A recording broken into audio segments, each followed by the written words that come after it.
Welcome to Manager Tools. This is Sarah. And I'm Mark. Today's podcast, Teaching Your Directs How to Interview, Chapter 1, Part 1 of 2. As always, our content has been crafted by humans, and we are now certified by Proudly Human. The questions this cast answers are, should my directs interview someone who would become their peer? How can I teach my directs how to interview? What do I need to teach my directs before they get a chance to interview? If you want answers to these questions and more, keep listening. If you're new to managing managers, the game has changed. The Effective Senior Manager Conference is built specifically for you. The tools, the frameworks, the peer conversations you can't get anywhere else. This isn't a generic leadership event. It's Manager Tools Live, and we're coming to Chicago on June the 4th, and seats are limited. So head to manager-tools.com/ESMC to register today. Mark, we talk all the time about how the Manager Tools interview process recommends having each direct report interview for the job of their peer, essentially. Right. Not necessarily each, but most, depending upon how many directs you have. Yeah, good correction. Good correction. So today, we're going to talk about something that I think is very important, that is helping those hiring managers out there ensure that the directs of theirs who are interviewing their peers are qualified to do it. Yes. And let's be clear, if you're a senior manager and you've got managers reporting to you, you might make the assumption that those managers are good interviewers, but I don't think that's necessarily so. I would suspect that most people in our community who are senior managers, and again, have managers reporting to them, if you're a director and you have managers reporting to you, you would have assessed their ability to interview. But I will tell you that the biggest gap in the importance of a skill and the relative effectiveness of managers, the biggest gap in all of manager tools is interviewing. And I don't think, like if you're my senior manager, Sarah, I would tell you, manager tools would tell you, don't assume Mark knows how to interview. You have to be careful. Well, we all know what assume does. Right, yeah. You might say, hey, Mark, you've done interviews before. Like, oh, yeah, because I know I'm a manager and so I'm supposed to know how. But I would suggest to you that if you're a senior manager and you're in our community, do not assume that your managers know how to manage and know how to interview. And I would encourage you to consider following this guidance, as well as obviously the really target audience, which is frontline managers, because those frontline managers may not know how to interview, but definitely your individual contributors probably don't know how to interview. And don't believe them when they say, oh, I've conducted a lot of interviews, because they've probably done it wrong. I mean, I would say that 80% of the people who tell me that their companies, that their organizations have some sort of interviewing training, it's not about asking questions and learning how to evaluate answers. It's about the process that they use from sourcing to screening and so on. They don't teach probing. They don't teach listening for behaviors. They don't teach behavioral interviewing questions. They don't teach chit chat. They don't teach answering questions. They don't teach ending the interview. So there's a lot. So don't make the assumption, assume nobody knows, and then take them through this process and make them better. And look, what have we said for ages? If you want to make managing easier, learn to hire better. That's our core guidance relative to hiring for managers. Hiring is the most important tactical behavior, because we all think of it as something that's around, hiring a new person. But it's the most important tactical behavior that contributes to the strategic future of your company. So we need to be excellent interviewers, because the most important contribution we're making long-term to our organizations is the people we bring into it. Mm-hmm. And we've said this before. I mean, we've talked about this before. If you think about the average frontline manager, they've likely not been taught how to interview by their employer. And to your point earlier, again, if individuals were taught how to interview, if you will, and I'm doing that in Joey air quotes, how to interview, they were really just taught the process by which to follow, which doesn't teach them how to conduct the actual interview itself. It just refers to the interview as being part of the larger process which they follow, which again doesn't qualify you for interviewing well. Yeah. And the HR people who train it, they've never been trained on how to interview. They've never had multi-day interviewing training. I went through that at Procter & Gamble, and it was exceptionally good. Look, what frontline managers are left with is to believe that being interviewed as a candidate is all the training they need to conduct an interview as an interviewer. But that's like being a passenger in a car as a kid and believing that's all the training you need to learn how to drive. It's crazy. It's unsustainable. It leads to poor hiring among frontline professionals and everybody. And of course, 5 years later, you discover, gee, we don't have the talent we need. And if you combine poor hiring with any failure to build a trusting relationship, followed by weak feedback, which is true of 95% of the managers we know, or from 95% of the managers in the world, not 95% of the managers we know, you're setting yourself up for a recipe where you don't have the talent, you don't have the skills, because you've never really tried hard to upgrade the caliber of the people that you hire. Yeah, that's absolutely it. And given how few people do this, I mean, you'd think it would be really difficult to achieve somehow. But I mean, there's a really simple solution to all of it, folks. We recommend managers have their the individual contributors on their team, conduct interviews of candidates who will become their peers. Now, we recommend this for two reasons, really. Both because we want them to contribute to the hiring process and learn how to interview before they become managers. But also, there's if your peers had a chance to evaluate you, they're more bought in, they're more willing to ensure that your onboarding goes successfully. I mean, there's a lot of reasons that we would recommend a peer interview. Yeah. I don't know that we've ever done a podcast on it. I've mentioned it probably 2 or 3 times in the last 5 years when interviewing has come up as a topic we wanted to address in podcasts. But most people don't understand that interviews have 2 fundamentally different responsibilities. One is obviously to vet a candidate and to determine that they're in fact good enough to be hired. Mm-hmm. That's the one we all know. They want a quality decision on that. Fair enough. That everybody gets that. Otherwise, we wouldn't do interviews. The other thing they miss, though, is that interviews are not just supposed to have that would be called an internal validation. The process of evaluating someone was successful. We evaluate someone and they're good. We give them an offer and they're good, or we evaluate them and we decide they're not good. That's called internal validation.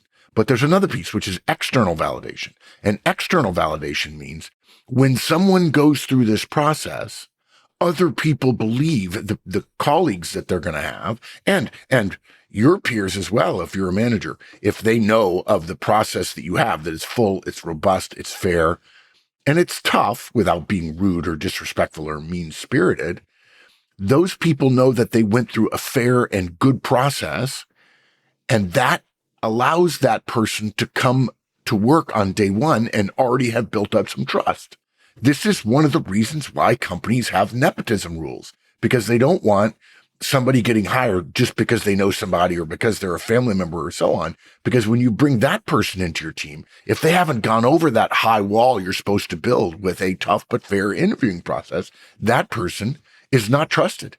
They're given the side eye when they start. And they actually probably start on a bit of a negative in terms of the trust number that they have. And it takes them longer to get up to speed. And it doesn't matter if you brought somebody in through a back door, you're probably going to be thinking, well, they'll get used to him and so on, and it'll be fine. The beginning was kind of rocky. I'm really kind of mad at my directs for not making this person feel at home or welcome or whatever, when in fact it's your fault because you didn't build a process. You didn't teach your people how to interview. So you didn't build a process that had enough external validation. That person can come, be trusted, and make immediate contributions. Now, could you hire somebody from your family? Sure, you could. If you had an externally validated process that people go, yeah, he or she didn't get in because they know somebody. They got in the same way the rest of us did. They had to go through a tough set of interviews, 5, 6, 7, 8, 9, 10 interviews. Somebody said to me, Mark, I'm worried I'm going to have like 11 interviews with this person. Good. What if somebody said to you, I don't think you need that many interviews. I'm I'm really good. Okay, you're not for us. This is not just for us to determine how good you are. It's also to help you show how good you are to other people who are going to interview with you so they know, yeah, I'm on board. And that's where the interview results capture meeting comes in, right? Everybody goes to that meeting and say, yeah, I recommend we hire him or her. And here's why. And so when we actually do get to hire them, we're all excited and we're ready to help them and we're ready to bring them up to speed as fast as possible. Absolutely.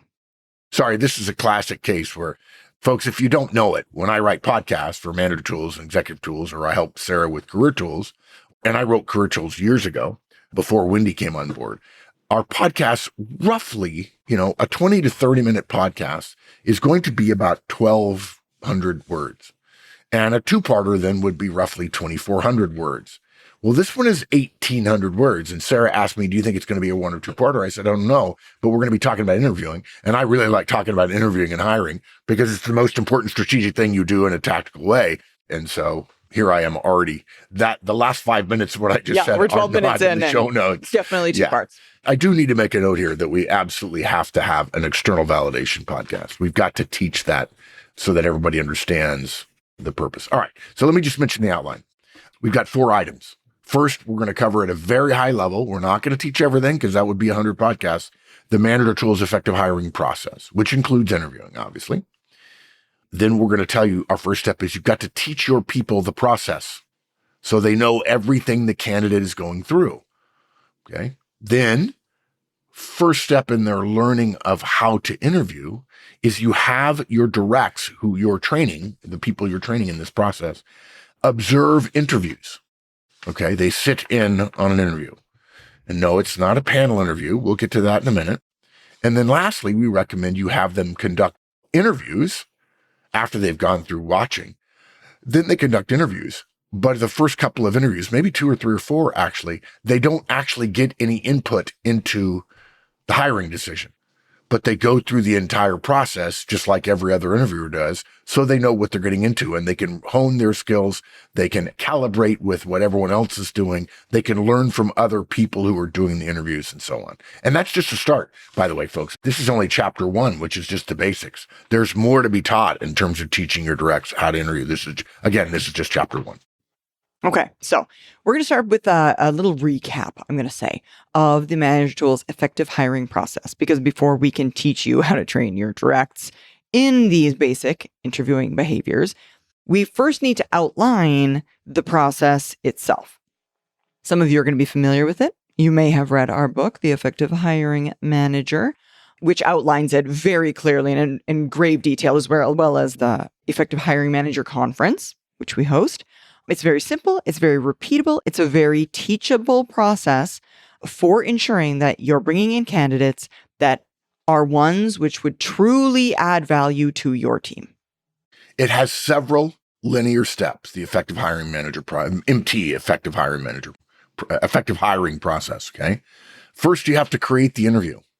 Now, we've talked about this before, but the first step in hiring is not to find candidates, but rather to create the interview. So you're thinking about the job. And believe me, the job has changed in the last couple of years.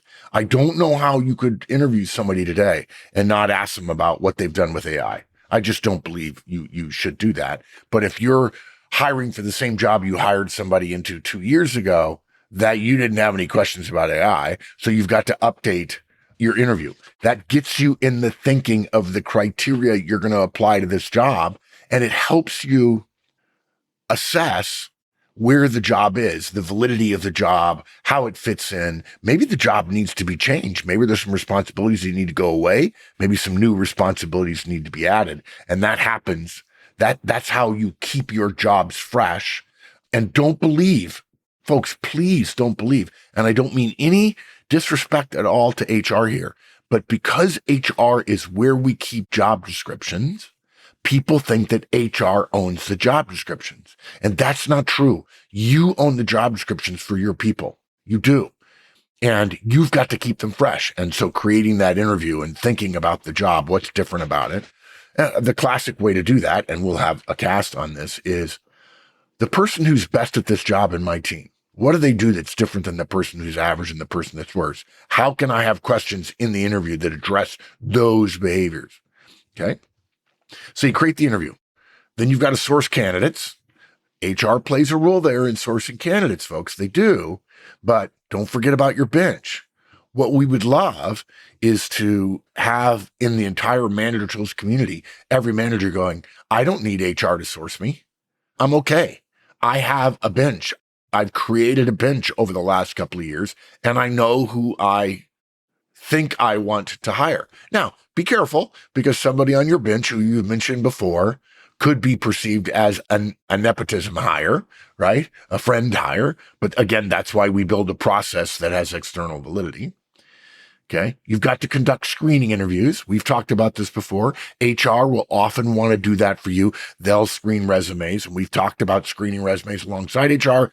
And we've also talked about potentially, HR does a screening interview, but you do too. Okay. You want to screen if at all possible. Now, if Mark Horstman or Sarah Horstman are your HR business partners, we're pretty good screening. You could probably trust us. But if you don't have a great relationship with your HR business partner, you may want to do that screening as well. After you conduct a screening interview and you decide, they've made it through another gate in the process, then you conduct multiple full interviews. And we have guidance for that in terms of creating the interview. We mentioned creating the interview earlier and we assume that people often in our community use the interview creation tool, which is available to all licensees. And I think we're over 100,000 interviews created in the last 15 years or so since we've had the ICT out there, maybe even more than that now. I don't know, but that's a nice round number. And then after you finish multiple full interviews, usually on site, but they can also be virtual if you like, depending upon the nature of your work arrangements. You're going to use an interview results capture process. That may be, I think I've said this before, one of the 10 or 15 most important contributions of manager tools to the practice of management. The profession of management is a process for changing the way interviews happen, because you change the way people have to report out on their interviews, as opposed to a short interview and then everybody getting together and just talking about the candidate. There should be some structure there. Then you've obviously got to make an offer or not, right? Or politely decline someone. And then as well, in the hiring process, you've got to onboard people. And we're not going to cover that one again because we have an exceptional podcast. That sounds really weird. I probably shouldn't say that. Maybe I should say, if I do say so myself, the onboarding process is exceptionally good. I think our onboarding checklist that we've created for licensees has over 200 items, and people kind of balk at that initially. But the reason there are 200 items in there is it's easier for you to delete things that you don't use than having to create one on your own. Yeah, it's more likely to get missed. Yeah, exactly. And the big thing a lot of times for managers is they don't know what to do. They don't know how to get from 0 to 1. So we've already created a huge one that you can delete 50% from if you want. I mean, if the other 50% are really good for you, that's great. But we've gotten you from 0 to 1, and then you can use your own knowledge of your company to figure out what part of that actually works. And as I like to remind people about onboarding starts the moment you make an offer. Everybody misses, not everybody, 90% of the people I talk to miss that. Onboarding starts, the day they start. No, if there's not starting for 6 weeks, there's all kinds of things you can do between the time you offer, even before they've accepted, to onboard them. And not all of that is administrivia. You can't do administrivia until they accept, but there's all kinds of other stuff you can do to welcome them. Well, I've told people before, if you've got an offer from us and you want to learn more about us to make your decision, come to one of our meetings, sit in on a meeting and learn how we interact with one another, what we talk about, how we treat each other, so on. So that's the process at a very, very, very high level. Yes, exactly. Because those are not the details of the process, folks. That's just an outline of the process. And again, we are not going to teach you every step of the process in this series of guidance, because there are many, many podcasts and again, a book and a training all designed to do that. We're only going to teach you today the interviewing portion, which comprises only full interviews and using the interviews results capture process. Really the parts of the process that you yourself as the hiring manager don't own sole responsibility for facilitating, the parts of the process that you need to ensure other people on your team are aware of as well. So that's what we're talking about today. Why are we not going through the details? because, again, that's where you start teaching the entire process with the core of the evaluation, which is the interview. That's what the interview is. It's an evaluation. Okay. And then it's resolution of the evaluation in the interview results capture process. Okay. Actually, I keep saying process. It's interview results capture meeting, IRCM, India, Romeo, Charlie, Mike. You can expose your directs to the rest of the process gradually and organically over time. And again, if you're a licensee, we encourage you in terms of if you're going to be thinking about teaching your directs how to interview, if you're a licensee, you can share this written guidance, the show notes. And by the way, if you don't know it, if you haven't heard yet, folks, we now have emailed show notes for every podcast that comes out. If you're a licensee, you can go to the website, you can log in, you can click on your account, and you can go to communications preferences. I think it's mailing list subscriptions or mailing preferences, list preferences, and you can choose to have the show notes from our Manager Tools and Executive Tools and Career Tools podcast emailed to you when the podcast comes out. That's particularly good. I have a feeling this is going to be a 2-part cast after all, because I'm excited about hiring processes. And so I go off on tangents at times. But if you have a 2-parter like this one, you don't have to wait a week for the second part to come out. You can read the show notes. And because you have the show notes, you could forward this to your directs and say, hey guys, I want to let you know something I just learned about how I'm going to bring you all up to speed on interviewing, because I'm going to ask many of you to interview candidates because they're going to be your peers, not just because I want your voice involved, but also because I want you to learn how to interview. For those of you who have become managers, heaven forbid you become a manager. And that's when you learn how to interview. Which I think is the case for many, many of us. It is. It's the standard. We don't have to teach him or her in interviewing. She's an individual contributor. Well, let me tell you, if I have an individual contributor who's my number 2, the idea that I wouldn't have her conduct an interview on a candidate that's going to be a peer of hers, it won't be a number 2, right? It's crazy. You'd be crazy not to do that. So we encourage you to share this written guidance with your direct. And for the record, in case you're wondering, that kind, remember, are the license you have with us, the intellectual property. You have to protect our intellectual property, but that kind of sharing doesn't violate the terms of our intellectual property that binds us and you together with our and the license. Mm-hmm. Yeah, absolutely. A wrong hire costs your team months of momentum and your organization real money. And when everyone on your hiring panel uses a different process or no process at all, you're not just evaluating candidates, you're comparing impressions. The Effective Hiring Manager Conference gives every manager on your team a structured behavioral interviewing process, proven to predict what a candidate will actually do, not just what they say. Consistent, repeatable, and it works. Bring it to your team or register individually by visiting us at manager-tools.com/EHMC.